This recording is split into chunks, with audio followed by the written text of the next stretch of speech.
नमस्कार. तर आज आपल्या महाराज चॅनलच्या माध्यमातून महाराज म्हणजे म्हणजे महाराष्ट्र, राज म्हणजे राजस्थान, याच्यामधून आपण महाराष्ट्र आणि राजस्थान यांची सांस्कृतिक देवाणघेवाण करण्यासाठी हा चॅनल चालू केलेला आहे.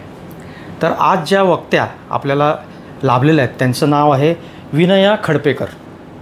तर त्यांचा विषय आहे अहिल्याबाई होळकर. तर अहिल्याबाईंनी जे काही काम केलं त्याविषयी ते आज आपल्याशी बोलणार आहे. त्यांचा मी थोडक्यामध्ये परिचय करून देतो. तर विनयताईंचं शिक्षण हे MA झालेलं आहे आणि त्यांनी अनेक पुस्तकं लिहिलेली आहेत.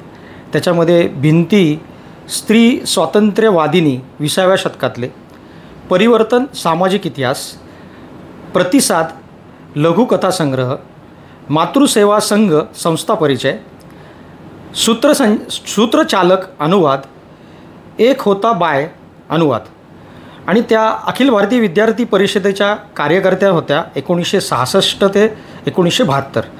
आणि त्यांनी स्त्रीवादी चळवळीमध्ये सुद्धा सहभाग घेतलेला आहे. साधारण तो काळ होता 1985 ते 1993. ज्ञात अज्ञात अहिल्याबाई होळकर या चरित्राला म्हणजे ज्याच्यावर आपण आज चर्चा करणार होतो त्यांचं पुस्तक प्रकाशित आहे. त्याची जवळजवळ 8वी आवृत्ती ही आत्ता आलेली आहे आणि राजहंस प्रकाशननी ती पब्लिश केलेली आहे. तर त्यांना अनेक पुरस्कार मिळाले आहेत. त्याच्यामध्ये महाराष्ट्र साहित्य परिषद भालेराव लक्षवेधी साहित्य प्रकारातील ग्रंथ पुरस्कार 2008 साली मिळाला. उत्कर्ष मंडळ विलेपार्ले पूर्व हेडगेवार ग्रंथगौरव पुरस्कार 2008, भेरूरतन दमाणी पुरस्कार सोलापूर 2008 आणि महाराष्ट्र शासन चरित्र वाङ्मय लक्ष्मीबाई टिळक पुरस्कार 2008. अशा आज आपण म्हणूयात की ज्यांचा ह्या विषयावरतील अभ्यास आहे अशा वक्त्या किंवा आज आपल्याला इंटरव्ह्यूसाठी एक वक्त्या लाभलेल्या आहेत. तर त्यांच्याकडून आपण जास्तीत जास्त अहिल्याबाईंचं चरित्र जाणून घेऊयात. तर अहिल्याबाई होळकर यांचा जो काळ आहे त्या काळामध्ये साधारण स्त्रियांची जी काही परिस्थिती होती त्याविषयी आपण काय सांगाल?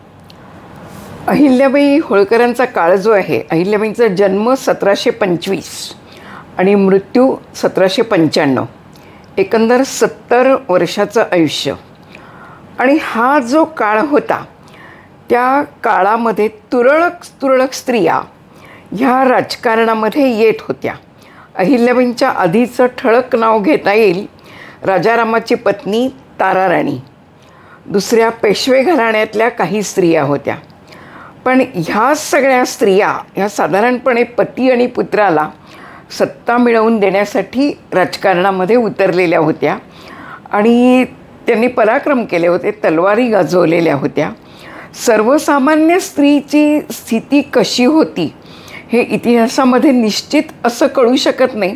पण साधारण मी जे 18व्या शतकाबद्दल वाचन केलेलं आहे त्याच्यामध्ये असं दिसतं की स्त्रिया साधारणपणे शेतीची कामं करत होत्या आणि कौटुंबिक व्यवस्था पाहत होत्या. पण वेळ पडली तर सगळ्या स्त्रियांना घोडेस्वारी येत होती, तलवार फिरवता येते, कारण ती त्या काळाची गरज होती. दुसरं महत्त्वाचं बोललं पाहिजे म्हणजे सतीच्या चालीबद्दल. एक रूढ कल्पना अशी आहे की त्या काळामधले सगळ्या स्त्रिया सती जात होत्या. तर सगळ्या स्त्रिया सती जात नव्हत्या. काही जणी सती जात होत्या आणि प्रामुख्याने ज्यांना मुलंबाळं असतील अशा स्त्रिया सहसा सती जात नसत. नियमाला अपवाद हे नेहमीच होते. बळवंतराव मेहेंदळे यांची बायको ही मुलं असूनसुद्धा सती गेली. आणि काही स्त्रिया मुलं नसतानासुद्धा अहिल्याबाईंच्या दरबारामध्ये दत्तकाची परवानगी मागण्यासाठी आलेल्या होत्या. म्हणजे मुलं बाळं नसलेल्या स्त्रिया सर्रास सती जात होत्या असं नव्हतं. पण एकंदर समाजामध्ये स्त्रीचं स्थान हे इतकं दुय्यम होतं आणि बहुतेक ते इतकं हालअपेष्टांचं असावं. शिवाय धार्मिक कल्पना की जी सती जाईल तिला स्वर्ग मिळेल. त्यामुळे स्त्रियांचं सती जाण्याचं प्रमाण हे जास्त असावं, पण त्याची सक्ती मात्र निश्चितपणे नव्हती. आणि बाकी सगळ्या ह्याच्यामध्ये कारभारामध्ये म्हणजे शेती आणि सगळीकडे पुरुषांच्या बरोबरीने स्त्रिया वावरत होत्या असं दिसतं. आणि तरीही त्यांचं स्थान काही प्रमाणामध्ये दुय्यम होतं हेही आपल्या त्या वेळच्या वाचनांमधून लक्षात येतं. आता अहिल्याबाई होळकर ज्या होळकर झाल्या आणि त्याच्यानंतर ती त्यांची काही वर्ष आहेत, तो जो पहिला टप्पा आहे त्याविषयी जरा थोडंसं सांगितलं. अहिल्याबाई होळकर ह्या अहमदनगर, म्हणजे आता ज्याचं अहिल्यानगर त्यांच्यावरून नाव ठेवलं आहे तर मूळचं अहमदनगर, त्या अहमदनगरमध्ये चौंडी नावाचं एक गाव होतं. त्या चौंडी गावामध्ये एक पाटील होते शिंदे म्हणून. त्या शिंद्यांची ही कन्या, ही 4 भावंडं होती. त्याचा संबंध निश्चित असा उल्लेख मिळत नाही, 2 भाऊ 2 बहिणी असं एवढा उल्लेख आपल्याला त्याच्यामध्ये मिळतो. त्यांच्यामधली ही एक कन्या होती. आणि एकदा मल्हारराव होळकर सुभेदार झाल्यानंतर इंदूरहून पुण्याला निघालेले होते आणि वाटेवरती ह्या चौंडी गावामध्ये त्यांचा मुक्काम पडला. आणि त्यावेळेला त्यांचा मुलगा जो होता खंडेराव, तो 13 वर्षाचा होता आणि त्याच्या लग्नाचा विचार त्यांच्या मनामध्ये एकसारखा चालला होता. त्या काळातली लग्न ही जातीनुसार होती. तेव्हा आता धनगर असलेले मल्हारराव सुभेदार झालेले होते आणि त्यांच्या तोलामोलाचं स्थळ त्यांना मिळणं हे जरा कठीण होतं. पण ह्या गावामध्ये त्यांनी असं बघितलं, एक तरतरीत मुलगी आली आणि ती मुलगी देवळामध्ये गेली. तिने सांजवात केली. बराबर संध्याकाळच्या वेळेला सगळीकडे दिवे लावले आणि ती मुलगी तरतरीत आहे असं त्यांना वाटलं आणि मनोमनी त्या माणसाला असं वाटलं की ही माझी सून. मग त्यांनी गावात चौकशी केली. तेव्हा गावात कळलं की ती शिंदे पाटलाचीच ती मुलगी आहे. तेव्हा पाटील घराणं हे मातबर असतं खेडेगावामधलं. तेव्हा त्यांनी त्या मुलीला मागणी घातली मुलीच्या वडिलांना आणि ती अहिल्या ही जी मुलगी होती ती होळकरांची सून होऊन इंदोरच्या वाड्यामध्ये सुभेदारांच्या घरामध्ये आली. ही एकदम ग्रामीण भागामधली ही कन्या, अतिशय अशी वनामध्ये गुरंढोरं अशी राखणारी मुलगी, ही एकदम सुभेदारांच्या वाड्यामध्ये आली. आणि वाड्यामध्ये आल्यावरती पहिल्यांदा गोंधळली. पण मल्हाररावांची जी नजर होती की मुलगी हुशार होती, त्यामुळे सासूच्या हाताखाली ती हळूहळू ह्या सगळ्या वाड्यामध्ये भराभर फिरायला लागली की सासू तिला माहिती द्यायला लागली आपला वाडा केवढा आहे, गुरंढोरं कशी आहेत. असं संबंध अगदी अहिल्याबाईंबद्दलचे पुरावे असे मिळत नाहीत, पण त्या काळातल्या 7-8 वर्षाच्या सरदार घराण्यातल्या मुली कशा होत्या हे आपल्याला सगळीकडे वाचायला मिळतं.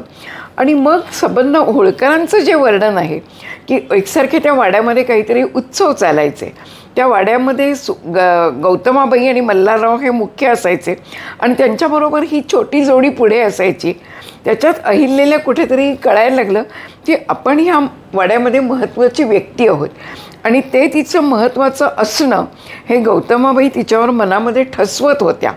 आणि ती भोवतालच्या सगळ्या ह्याच्यामधून आपण काय करायचं आहे ते आपल्या सासूकडे बघून बघून हळूहळू शिकत चालली होती. आणि सगळे लोक येऊन जेव्हा तिला मुजरा करायला लागले त्यावेळेला आपण इथे कोणीतरी महत्त्वाची व्यक्ती आहोत, आपण यांचा आधारदात्या आहोत, आपण ह्यांना पगार वगैरे द्यायचे आहे, आपण यांच्याकडून कामं वगैरे आणि ह्यांच्या पालनपोषणाची जबाबदारी ही आपल्यावर आहे हे त्या लहान मुलीला हळूहळू सगळं त्या वातावरणामधून कळायला लागलं. तर आता पुढचा टप्पा असा आहे की त्यांचे जे पती आहेत त्यांचं अचानक निधन झालेलं आहे आणि त्यानंतर त्या सती जाण्यासाठी निघाल्या आहेत. पण एक आयुष्यामध्ये त्यांना कलटणी मिळाली, त्याविषयी थोडंसं सांगता आलं तर, म्हणजे त्या राज्यकारभारामध्ये चालल्या. इथे आधी एक असं सांगायला पाहिजे की कोणत्याही सरदार पुत्राचा जसा सुखाचा संसार चालला असतो तसा खंडेराव आणि अहिल्याबाई यांचा संसार मल्हारराव होळकरांच्या छत्राखाली अगदी सुखाने चाललेला होता. त्या काळात भरतखंडामध्ये, भारत असं म्हणता येत नाही, भरतखंडामध्ये अनेक छोटी छोटी संस्थानं होती. तिथे असे अनेक छोटे राजे होते, त्यांचे मुलगे होते आणि ते आनंदाने नांदत होते. तसेच खंडेराव आणि अहिल्याबाई मल्हाररावांच्या हाताखाली सुखाने नांदत होते. त्यांना 2 मुलं झाली होती. मोठी मुलगी मुक्ताबाई आणि धाकटा मुलगा मालेराव, असे त्यांची 2 मुलं झालेली होती. आणि नंतर जे एकदा अचानक तुम्ही जी म्हणता ती राजस्थानामधलं कुंभेरी हे जे हा जो किल्ला आहे त्या कुंभेरीच्या किल्ल्याला जाटाचा वेढा पडला आणि राघोबदादा पेशवे एका बाजूला, त्यांच्या बाजूला मल्हारराव होळकर आणि ती लढाई जी जुंपली तो वेढा बरेच दिवस राहिला, कारण मराठ्यांना त्या प्रदेशाची सवय नव्हती. तिथे भोवताली सगळीकडे वालुकामय प्रदेश होता. मराठी हे डोंगरांमध्ये लढणारे होते. त्यामुळे मराठ्यांना तिचा अंदाज येईना. त्यांचे जे तोफेचे गोळे होते ते त्या भुईमधून वरती नेमबाजीने त्यांची सगळी चुकायला लागली. पण दोन्ही बाजू मातभर होत्या आणि दोन्हीकडे वेढा पडल्यावरती कोणतीही बाजू माघार घेत नव्हती. अशा ह्याच्यामध्ये हे जे खंडेराव होते हे एकदा दुपारच्या वेळेला चालत चालत चालत तिकडून आले आणि त्यावेळेला एका तोफेच्या गोळ्यांनी त्यांचा वेध घेतला. काही जण त्यावेळेला असेल की त्या भांग ही त्या काळात सर्रास प्यायली जात असे. भांग घेतलेली होती त्यांनी, त्यामुळे त्यांच्या थोडासा झोक जात होता. लढाई अगदीशी ती वेळ बंद झालेली असेल, काही असेल, पण एक तोफेचा गोळा आला आणि त्यांनी अचानक याचा वेध घेतला. आता अहिल्याबाईंच्या पुढे प्रश्न पडला. अतिशय देवरसी आणि धार्मिक अशा अहिल्याबाई होत्या. तेव्हा त्यांना असं वाटलं की आपण सती जावं आणि स्वर्गाचं पुण्य जोडावं. ही वार्ता मल्हारराव होळकरांच्या पुढे पोहोचली आणि मल्हारराव होळकर एकदम हादरले. त्याचं कारण असं होतं की जेव्हा ते मल्हारराव होळकर जेव्हा खंडेरावांना लढाईचे धडे देत होते त्यावेळेला बाजूला अहिल्य असायची आणि ती अहिल्याला सगळं कळतंय असं त्यांच्या लक्षात येतं. मग अहिल्याला ते थोडं थोडं राज्यकारभाराचं शिक्षण देत होते की ही काशीत जोडी आलेली आहे, तिची व्यवस्था तुम्ही पहा, बैलांच्या चारा पाण्याची व्यवस्था पहा, हुंडी कशी करायची ते समजावून घ्या, आपल्याला पेशव्यांकडे हुंड्या पाठवायच्या आहेत, आपल्याला शिंद्यांकडे हुंड्या पाठवायच्या आहेत. ते सगळं कसं ते मल्हारराव होळकर सुनेला शिकवत असत. आणि हळूहळू हे सगळं काम करताना ही सून मल्हाररावांचा उजवा हात झाली होती. तेव्हा त्यांना एकदम वाटलं की मी पोरका होऊन जाईन, लेक तर गेला आणि त्याच्या मागोमाग ही सून जर सती गेली. म्हणून उघडे बोडके मल्हारराव धावत धावत अहिल्याबाईंच्या डेऱ्यापेशी आले आणि तिला म्हणाले की हे बघ, तू आहेस तर माझी अहिल्या मेली आणि खंडू आहे असं मी समजेन. या म्हाताऱ्याची तुला कीव येऊ दे, मला तू सती जाऊ नकोस, माझ्यावरती एवढी कृपा कर. इतका महापराक्रमी सासरा समोर बसलेला. तेव्हा आपण काय करायचं, अहिल्याबाईंना प्रश्न पडला. पुण्य जोडायचं आहे स्वर्गामध्ये जाऊन की सासऱ्यांची आज्ञा ऐकायची आहे. अहिल्याबाईंची 2 मुलं होती. 2 मुलांची माया या माऊलीला थोडं मागे खेचत होती. अहिल्याबाईंचा निर्णय झाला सती जायचं नाही, आपण माघारी यायचं. आणि त्या जीवनाकडे परत आल्या. त्यांनी मल्हाररावांना सांगितलं की मी सती जात नाही. तरी दुसऱ्या 7 स्त्रिया सती गेल्या, म्हणजे त्यांच्या इतर पत्नी ज्या होत्या, फक्त अहिल्याबाई तेवढ्या राहिल्या असं हो हो. अहिल्याबाई अशा होत्या की त्यांनाच फक्त 2 मुलं होती आणि बाकीच्या 2 जणी ज्या होत्या सती गेलेल्या आहेत. एक गावडे यांची मुलगी आहे आणि दुसरी अलीमोहन राजाची कन्या असा उल्लेख आहे. तर ती कोण आहे ते कळायला मार्ग नाही. त्या दोघींनी मात्र सती जाण्याचा निर्णय घेतला आणि इतर ज्या आहेत त्या कोणी त्याच्यातल्या 3 जणी रखेल्या आहेत, आणखीन वेगवेगळ्या आहेत. आणि संबंध मराठ्यांच्या इतिहासामध्ये इतक्या स्त्रिया एकदम सती गेल्याचं हे एकमेव उदाहरण आहे. आणि ह्याची कारणं काय आहेत ह्याची इतिहासामध्ये आपल्याला नोंद मिळत नाही. पण हे झालेलं आहे हे खरं आहे. आणि अहिल्याबाई का गेल्या नाहीत तर मल्हाररावांनी त्यांना विनंती केली तू जाऊ नकोस, म्हणून अहिल्याबाई मागे आल्या. आणि दुसरं म्हणजे त्या काळामध्ये सगळीकडे असं दिसतं की ज्यांच्या पोटी संतान आहे त्या बायका सती गेलेल्या नाहीत. हे अहिल्याबाई सती न जाण्याचं दुसरं कारण असू शकेल. इतर सगळ्या स्त्रियांनी सती जाण्याचा निर्णय घेतला आणि त्याप्रमाणे त्या सती गेल्या. त्याची निश्चित कारणं कोणती आहेत ते कळत नाही आपल्याला. आता मल्हारराव होळकर हे पराक्रमी होते. अहिल्याबाई होळकर इकडचा राज्यकारभार सांभाळत असताना मल्हारराव होळकर हे नेहमी कुठल्या तरी स्वारीवरती असायचे आणि त्याच वेळी इकडं पेशवे पुण्यामधून आणि तिकडे महादजी शिंदे किंवा त्यांचा परिवार, तर त्यांच्याशी समन्वय त्यांनी कसा साधला आणि एकंदरीत त्यांचा राज्यकारभार करण्याची पद्धत कशी होती? मल्हारराव होळकर असताना अहिल्याबाई अशा सत्तेवर अशा नव्हत्या. पण मल्हारराव होळकरांनी जे वचन दिलेलं होतं की तू आहेस तर माझा खंडू आहेस असं मी समजेन आणि अहिल्या गेली असं मी समजेन, त्याप्रमाणे 1754 नंतर खंडेराव गेल्यानंतर अहिल्याबाईंचं नाव मल्हाररावांच्या राज्यकारभारामध्ये कागदोपत्री सगळीकडे अधिकाराने दिसायला लागलं. पण त्यांची जी पद्धत होती काम करण्याची ती नेहमी मल्हारराव होळकरांची सहाय्यक अशी होती. आणि आपल्याला पत्र मिळतं की मल्हारराव वेगवेगळ्या ठिकाणी होते. कधी ते राजपुतान्यात होते, कधी दिल्लीला होते, कधी अंतर्वेदीमध्ये होते, कधी दक्षिणेत होते. सगळीकडून त्यांची अहिल्याबाईंना पत्र असायची की अमुक अमुक कारभार, अमुक ठिकाणी हुंड्या पाठवायच्या आहेत त्या पाठवून द्या, तमुक ठिकाणी तोफखाना लावायचा आहे त्याची व्यवस्था करा, ह्या खानाचे पाहुणे आपल्याकडे महेश्वरमध्ये राहणार आहेत त्यांना ठेवून घ्या, त्यांच्यावरती नीट लक्ष ठेवा, अमुक जे येणार आहेत त्यांचं तुम्ही ह्या प्रकारे सगळं करा, नंतर ह्या सरदाराच्या मुलीला रजोदर्शन झालेलं आहे त्या उत्सवासाठी तुम्ही आहेर घालून जा.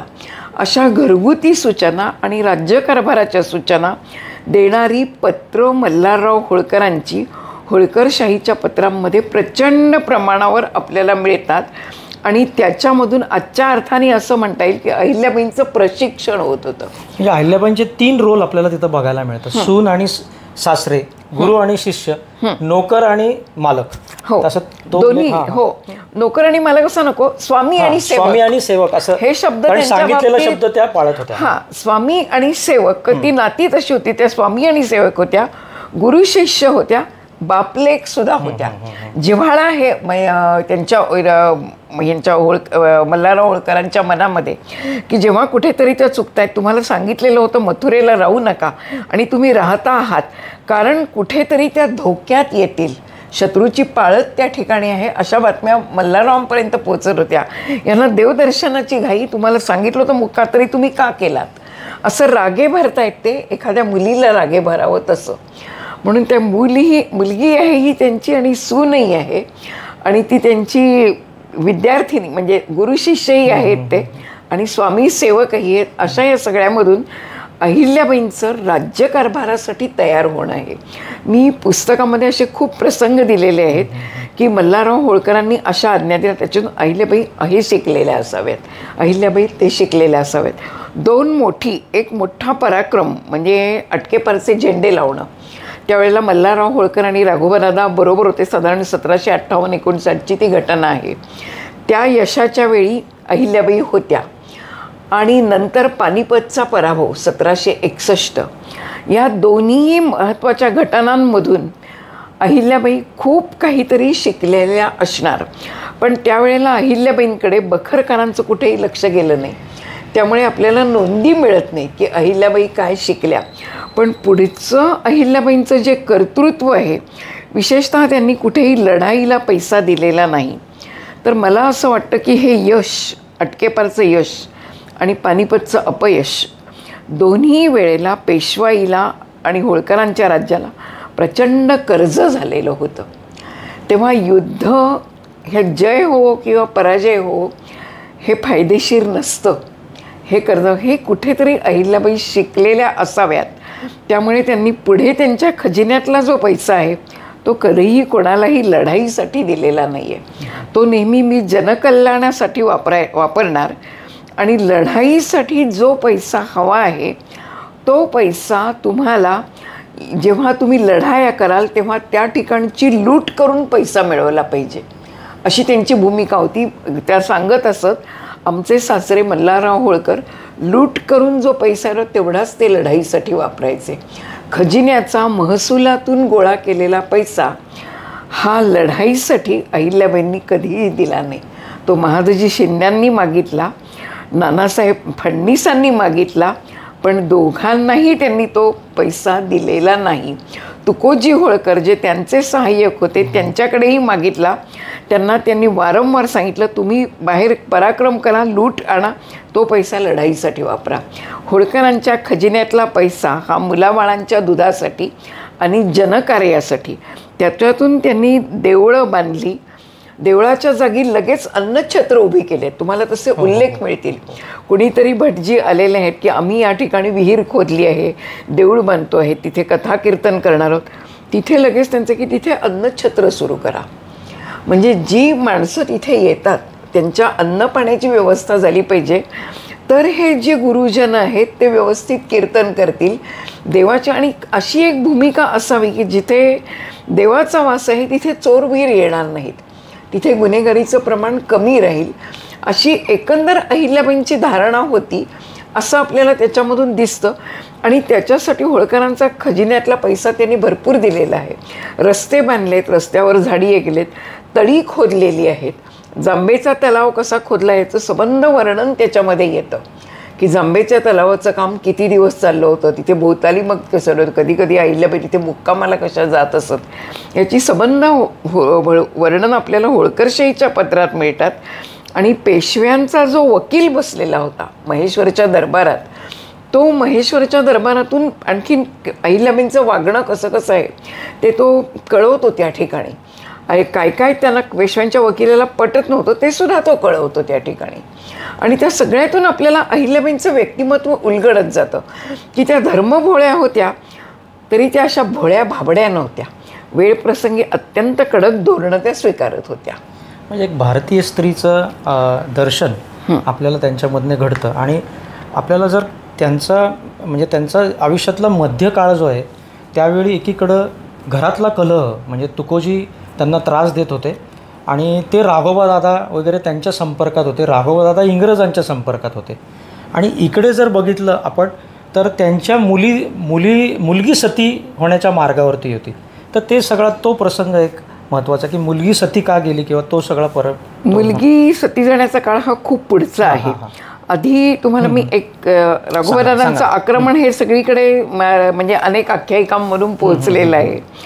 मल्हारराव होळकर वारले त्याच्यानंतर त्यांचा मुलगा मालेराव हा त्यांचा मुलगा म्हणजे अहिल्याबाईंचा मुलगा मालेराव हा गादीवरती आला. हा मालेराव थोडा वेगळ्या स्वभावाचा होता. तेव्हा पशुपक्ष्यांचा नादी होता. अनेक हिंस्र वाघ, सिंह, माकड, कोल्हे असं सगळं घेऊन तो जिकडे तिकडे हिंडत असे. आजच्या शब्दामध्ये आज अशा मुलावाला आपण त्याचं एक हे करत नाही, अरे ह्याला पशूंकडे कल दिलं त्या बाजूने जळ. पण तत्कालीन समाज घडीला त्यांनी राज्यकारभारच करायला हवा होता आणि ती त्या मुलाची कुवत नव्हती.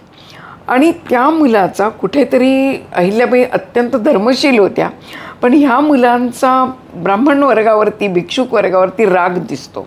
ते भिक्षुक ब्राह्मण जमायचे ते मडक्यांमध्ये दक्षिणा ठेवणं हा त्याच्यात विंचू वगैरे घालून ठेवायचा. हे तो का करत होता हे आपल्याला कळायला मार्ग नाही पण तो हसत असे.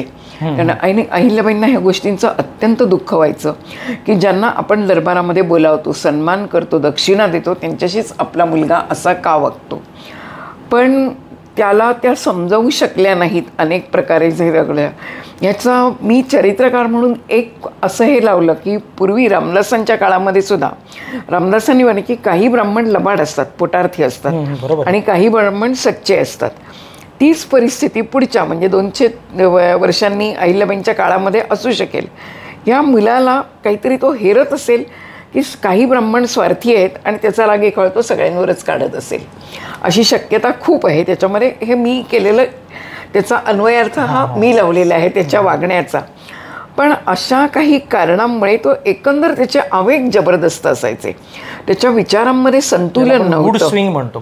मूड स्विंग तसं आजच्या काळामध्ये आपण तसं म्हणू तसं त्या काळामध्ये सगळ्यात तरुण पुरुषांना मैत्रिणी म्हणजे मैत्रिणी असं नाही आहे, रखेल्या असायच्या, त्यांच्या दासी असायच्या, बायका 2-3 असायच्या. तसं ह्याची जी एक दासी होती तिचे एका विणकराशी संबंधित असं ह्या मुलाला संशय आला. संशय आल्यावरती तो त्याच्या माग काढायला लागला. अहिल्याबाईंना भीती वाटली की हा मुलगा काय करेल त्या विणकराचं. त्यांनी विणकराची चौकशी सुरू केली पण ह्या मुलाला त्याच्या भोवताली मित्र वगैरे असे करून थोडासा नजर कैदेत ठेवल्यासारखं केलं. तरीसुद्धा एकदा सगळ्यांची नजर चुकवून तो विणकर वाड्यात आलेला असताना हा मुलगा जोरात त्याच्या अंगावरती गेला आणि त्याने आघात केला किंवा काय झालं त्याच्यात जागीच त्या विणकराचा मृत्यू झाला. विणकराचा मृत्यू झाल्यावरती सगळीकडे आरडाओरडा झाला. अर्थात त्या काळामध्ये एखाद्या सरदार पुत्राला किंवा सरदार जो स्वतः होता सुभेदार होता झालेला त्याला एखाद्या विणकराचा खून पचवणं हे काहीही कठीण नव्हतं. पण अहिल्याबाई आपली आई ही अहिल्याबाईंनी चौकशी थांबवली नाही विणकराची आणि त्या चौकशीमध्ये विणकर हा निरपराध ठरला. पुढे विणकर निरपराध ठरल्यावरती ह्या मुलाला एकसारखा भास व्हायला लागला की तो विणकर माझ्या मागे उभा आहे आणि मला म्हणतो तू माझा जीव घेतलास आता मी तुझा जीव घेईन. त्या काळामध्ये सगळ्यांनी केलं की त्या विणकराच्या भूताने मुलाला गोळसलं.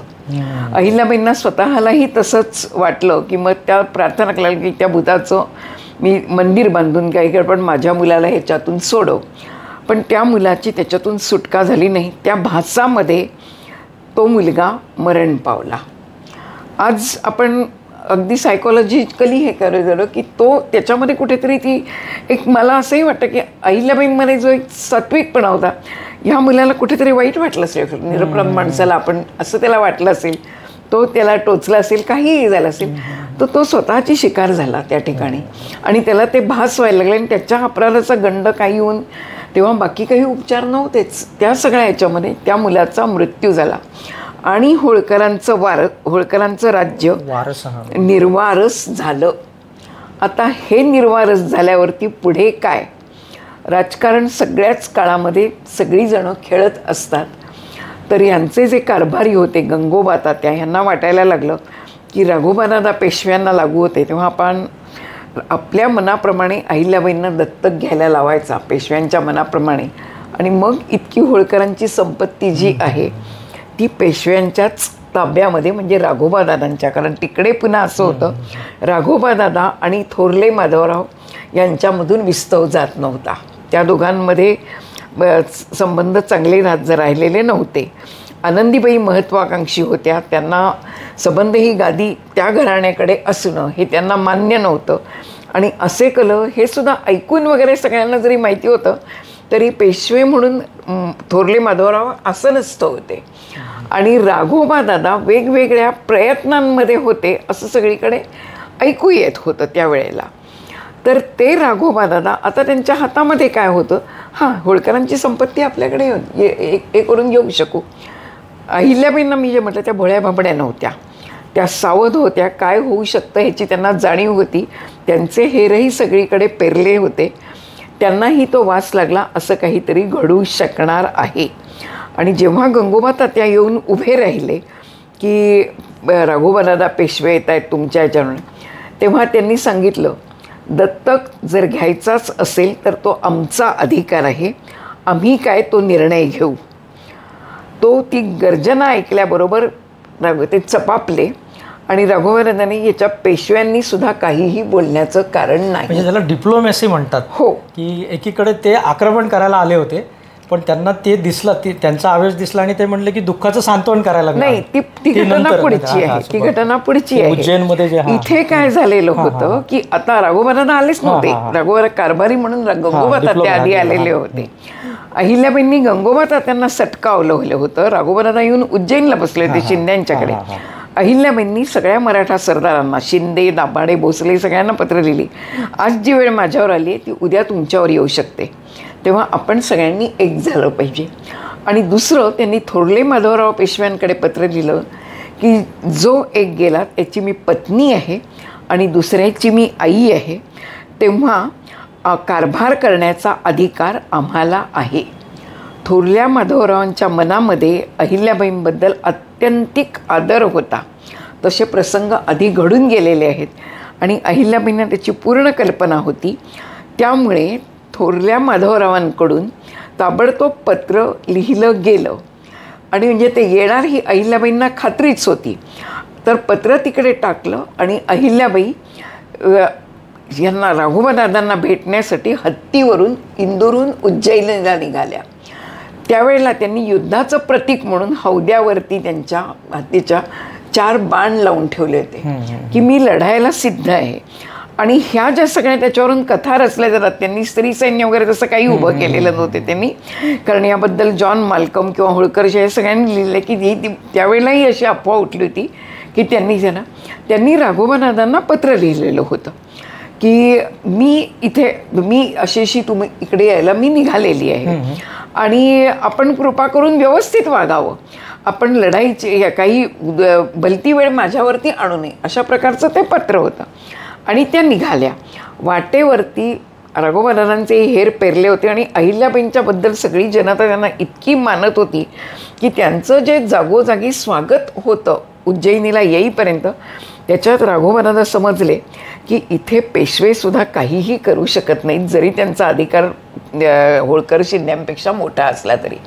आणि शिंदे त्यांना आधीच समजवत होते की तुम्ही या फंदात पडू नका, बाईंच्या विरुद्ध जाऊ नका. म्हणून जेव्हा हत्ती त्यांचा तिथे पोचला तेव्हा राघोबांना एकदम नाही आपला पुत्र गेला, आम्ही सांत्वनासाठी आलो आहोत. मग अहिल्याबाईंनी पेशव्यांना ताणलेलं नाही आहे, या तुम्ही महेश्वरी या, राहा, आमचा पाहुणचार घ्या, असं अहिल्याबाईंनी त्यांना म्हटलं. अहिल्याबाई अत्यंत कणखर राजकारणी होत्या, त्या भोळसट वगैरे मुळीच नव्हत्या. वेळ आली की त्या सगळ्यांना पेशव्यांसकट व्यवस्थित सटकावत असत. म्हणजे 4 पेशव्यांची त्यांच्या कारकिर्दीमध्ये 4 पेशव्यांची गादी बदललेली आहे. हो. आणि मला वाटतं नारायणराव आधी सवाई माधव, थोरले माधवरावांच्या नंतर नारायणराव गेलेले आहेत. नारायणरावांची हत्या झाली आणि त्यामुळे राघोबादादांबद्दलचा एक अत्यंतिक आकस अहिल्याबाईंच्या मनामध्ये आहे. आणि त्यामुळे राघोबादादांना त्यांनी कधीही सन्मानाने वागवलेलं नाही आहे अहिल्याबाईंनी. उपचार फक्त पाळले. पण राघोबादादांच्या मुलाचा जन्म म्हणजे आनंदीबाई ह्या धारला होत्या, म्हणजे याच्यापासून ते खूप जवळ होतं. तिथे पेशव्यांचा पुत्र जन्माला आला, आनंदीबाईंना मुलगा झाला, तो पुढचा सवाई माधव जो आहे तो मुलगा नंतर बाजीराव, दुसरा बाजीराव, नाही दुसरा बाजीराव, सवाई माधवराव हा नारायणरावांचा मुलगा, दुसरा बाजीराव हा रघुवंशांचा मुलगा आहे, रघुवंशांचा मुलगा आहे. त्याचा जन्म धारला पवारांच्या किल्ल्यामध्ये झालेला आहे. पण अहिल्याबाईंनी कोणतेही उपचार, त्या मुलाचं बारसं किंवा कुठेही अहिल्याबाईंनी काहीही पाळलेलं नाही आहे. कारण तिथे बसून आनंदीबाईंचे जे उद्योग चालले होते, पेशवाईच्या विरुद्ध जे चालले होते, ते अहिल्याबाईंना मान्य नव्हते. पुढे राघोबादादा जेव्हा वारले तेव्हा सुद्धा ती बातमी आल्यावरती एक पेशव्यांच्या रिवाजाप्रमाणे जे काही असतं की नगारा वाजवू नये, अमुक दुखोटापण, ते सुद्धा अहिल्याबाईंनी शक्य तितकं लांबणीवर टाकलं होतं. आधी ती बातमी लवकर त्यांनी सांगितल्यानंतर पेशव्यांच्या वकिलांनी विचारलं तेव्हा हो ठीक आहे, ते मग आजच्या दिवस नगारा वाजवणार नसतं. कारण राघोबादादांबद्दल अत्यंत नाराजी अहिल्याबाई होळकरांच्या मनात होती आणि त्या अशी नाही ती तशी त्या प्रकारे ती व्यक्त करत होत्या. म्हणजे स्वतः त्या कणखर राजकारणी ज्या होत्या त्या अशा राजकारणी होत्या.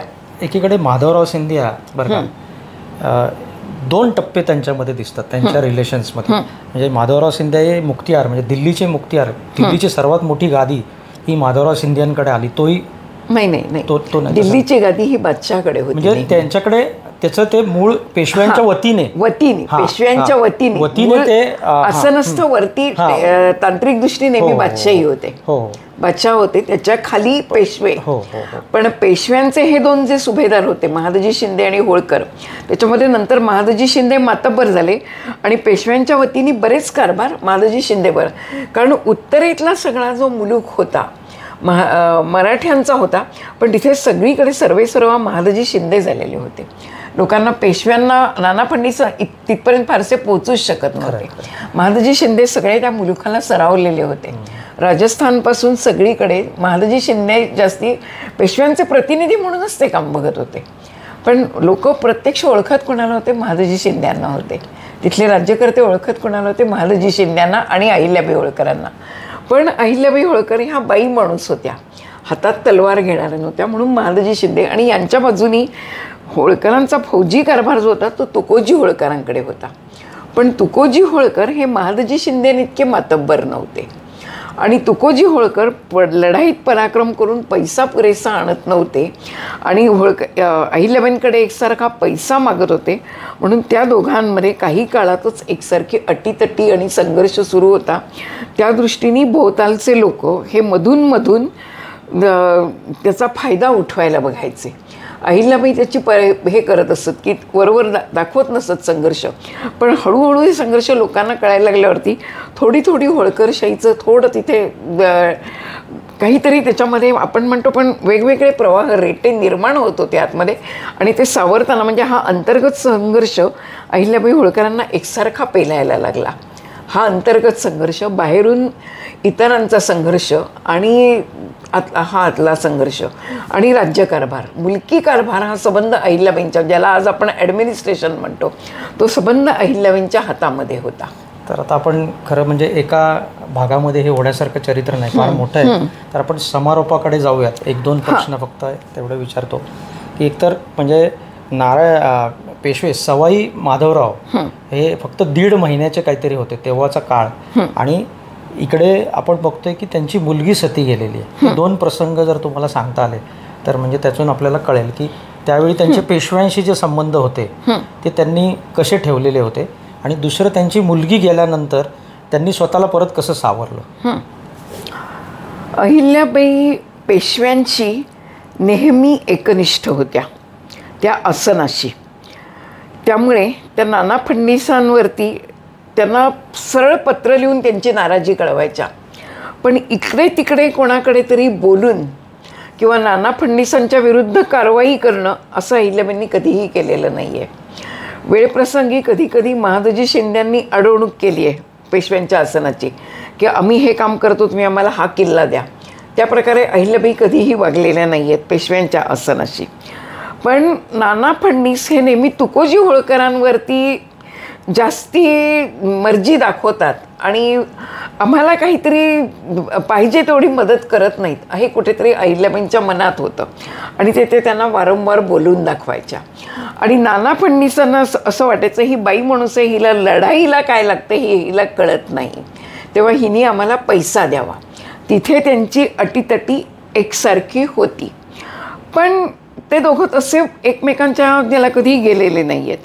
आणि अहिल्याबाईंचं विशेष हे होतं की त्यांची जी मतं होती मराठेशाहीबद्दल कमालीचा अभिमान त्यांच्या मनामध्ये होता. बादशाही ही वरची आहे हे त्यांना मान्य होतं, पण एकदा बादशहाचा माणूस काहीतरी यांच्या इथून पुढे जाणार होता महेशवरून, आणि म्हणून तो इथे आला त्यांना, आणि त्यांनी अहिल्याबाईंना म्हटलं की बादशहाचं पत्र आहे, आपण उठून घेतलं पाहिजे. त्यांनी सणकन त्या माणसाला सुचवलं. बादशहांची नियुक्तीच पेशवे आणि त्यांच्याकडून होळकर शिंदे करतात, तर त्यांची भीड आम्ही ठेवण्याचं कारण नाही आहे असं त्यांची एकदम हे ऐकल्यावरती तो माणूस खाली आला आणि तो म्हणाला नाही, पण बादशाही कानून आहे, आपण जर पाळला नाही तर मग इतर कोण आम्हाला विचारणार. तेव्हा अहिल्याबाईंनी त्यांचा जो दिवाण होता मुकुंदराव त्यांना सांगितलं तुम्ही उठून पत्र घ्या. त्या स्वतः उभं राहून त्यांनी ते पत्र घेतलं नाही. म्हणजे बादशाहीला सुद्धा त्या वेळप्रसंगी सुनवत असत. तसं बादशाही सनदा घेऊन महादजी शिंदे पुण्याला निघालेले होते. त्यावेळेला महादजी शिंदे आणि होळकरांचे खूप संघर्ष सुरू झालेले होते. तरीसुद्धा ते जेव्हा पुण्याला पोचले त्यावेळेला अहिल्याबाईंनी नाना फडणवीसांना हरिपंत तात्यांना पत्र लिहिलेलं होतं की ते सनदा घेऊन येत आहेत ते ठीक आहे, पण बादशहा कोण हेच जर आपण ठरवतो, मराठे ठरवतो, तर मोठा उत्सव करून त्या सनदा देण्याचं कारण नाही. म्हणजे त्यांना बादशाहीला एवढा मान देऊ नये असं अहिल्याबाईंना वाटत होतं. अहिल्याबाईंच्या राजकारणामधली ही बंडखोरी होती. आणि नंतर सवाई माधवराव यांनी जेव्हा अशा प्रकारचा विचार बोलून दाखवला होता 18व्या वर्षी, तेव्हा अहिल्याबाईंनी पुन्हा त्यांना पाठिंबा दिला होता की सवाई माधवराव म्हणतायत ते बरोबर आहे. पण त्या दोघांचंही त्यावेळेला ऐकलं गेलं नाही आणि त्या उत्सव करून त्या बादशहाच्या सनदा आहेत त्या आता याच्या मग त्या शाहू महाराजांकडे मग पेशवे ती सगळी कार्यवाही पार पडली. पण कुठेतरी बादशहांपेक्षा मराठे वरचढ आहेत याची अहिल्याबाईंना जाणीव होती आणि त्यांनी ती व्यक्त केलेली होती. ही अहिल्याबाईंची राजकारणातली धिटाई होती. आणि आता वैयक्तिक जीवन, अहिल्याबाईंचं वैयक्तिक जीवन अत्यंत दुःखी होतं. मुलगा गेला, सुना दोन्ही सती गेल्या, नंतर मुलगी जी होती, मुलीचा जो मुलगा होता तो खूपदा अहिल्याबाईंच्या बरोबर असायचा. धोंडीबा म्हणून तो होता, पण तो एकसारखा आजारी होता. तोही गेला आणि तो गेल्यावरती त्याचे आई आणि वडील म्हणजे मुक्ताबाई आणि यशवंतराव हे दोघेही मनाने अत्यंत खचून गेले. आणि त्या खचलेपणामध्ये जवळजवळ एक मुलगा गेल्यानंतर 1.5 वर्षातच यशवंतराव म्हणजे अहिल्याबाईंचा जावई हा पण आजारी पडून खच्चीकरण त्याचं होऊन त्याचाही मृत्यू झाला. आणि तो मृत्यू त्याचा झाल्यावरती अहिल्याबाईंना असं वाटायला लागलं की ही जी आपली मुक्ता आहे ही तरी आपण मुक्ताने निर्णय घेतला की आपण सती जायचं आहे. आणि त्याच्या आधीची एक गोष्ट होती की मुक्ताला आपला मुलगा गेल्यानंतर तिला रेवा नदीवरती एक मुलगा सापडला होता 2-3 असा वर्षाचा. त्याचाच ती आपला मुलगा म्हणून सांभाळ करायला लागली होती. तर तिने आपल्या आईला शेवटची इच्छा अशी सांगितली होती, आमचं जे काही फणशांचं आहे ते ह्या रेवाजी नाव ठेवलं होतं तिने त्या मुलाचं, ते ह्या रेवाजीला द्यावं आणि आई मी सती जाते. यांनी अहिल्याबाईंनी खूप तिला म्हटलं, आता माझं कुणीच उरणार नाही, तू सती जाऊ नकोस. पण ती म्हणाली नाही, मला आत्ता माझं काही उरलेलं नाही आहे, तेव्हा ह्याच मला सतीचं पुण्य जोडून दे. आणि मग अहिल्याबाईंनी लेकीचा निर्णय मान्य केला.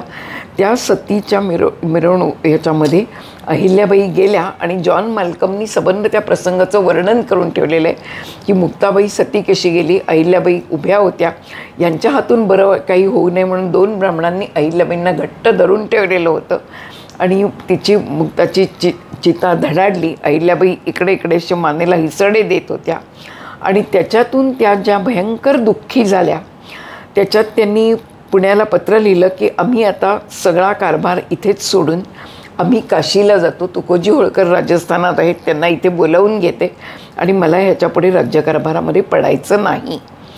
तेव्हा नाना फडणीसांना अहिल्याबाईंनी पत्र लिहिलं आणि नाना फडणीसांचं तिकडून की आपण असं करू नये, हजारो लोकांची उपजीविका, हजारो लोकांचं पालनपोषण करणाऱ्या आपण राज्यकर्त्या, आपल्या हातून असं काहीही घडू नये, आपण राज्यकारभारात पुन्हा यावे. तेव्हा त्यांनी पुन्हा केलं, मला इच्छा नाही आहे.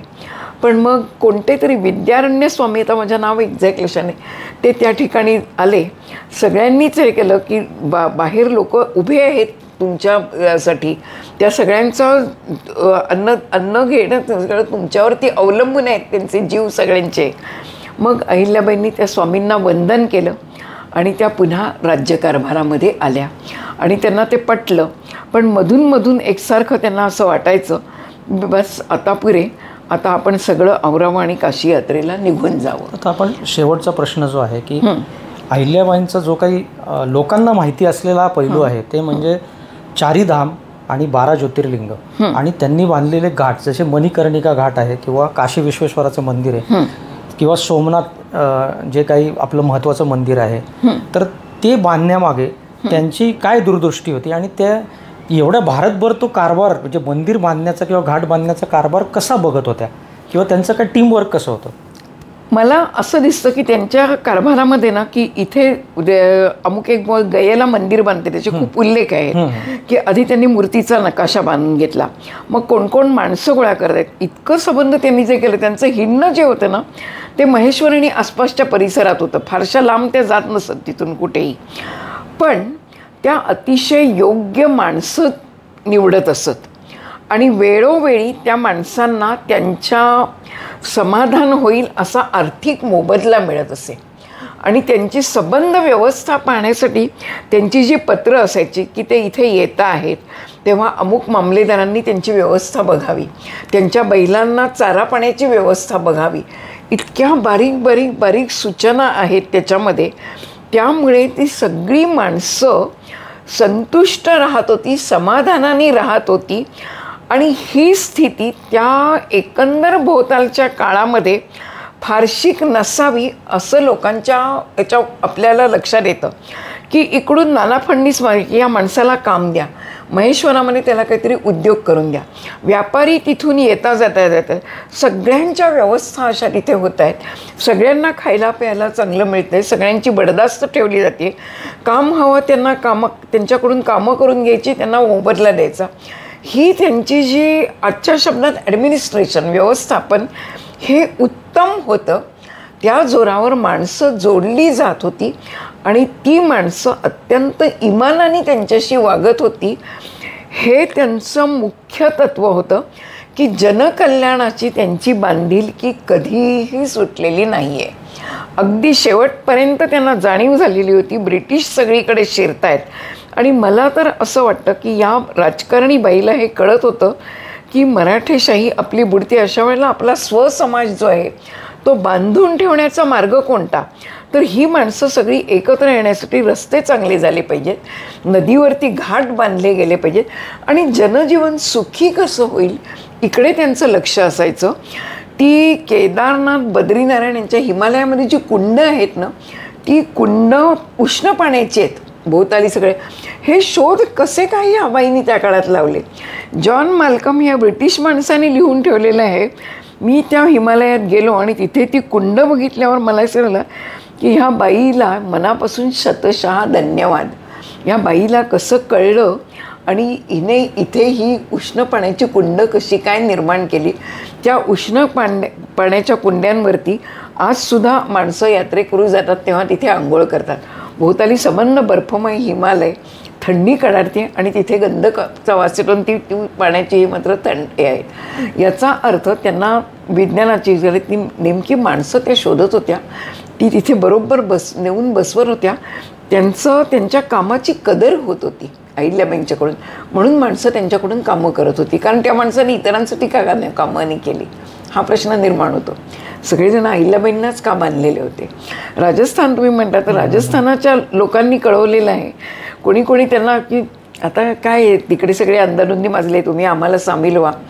आम्ही तुम्हाला सामील होईल पण आम्ही अहिल्याबाईंच्या विरुद्ध जाणार नाही, असे राजस्थानातल्या लोकांचे शब्द आहेत. आम्ही अहिल्याबाईंच्या विरुद्ध जाणार नाही, बाकी तुम्ही कोणाच्या विरुद्ध आम्हाला जायला सांगा. तर दोन राजस्थानमधली 2 स्थान आहेत, ते म्हणजे पुष्कर आणि नाथद्वारा. तर त्याचा त्यांनी तिथे कायापालट केलेला आहे. आणि दुसरं म्हणजे विनायताईंनी स्वतः हे पुस्तक लिहिलेलं आहे. हे संशोधनात्मक चरित्र आहे, म्हणजे या चरित्राचा अतिशय खोलवर जाऊन अभ्यास करून 3 वर्ष ते अभ्यासात होते. तर ती प्रक्रियासुद्धा खूप जटिल आहे.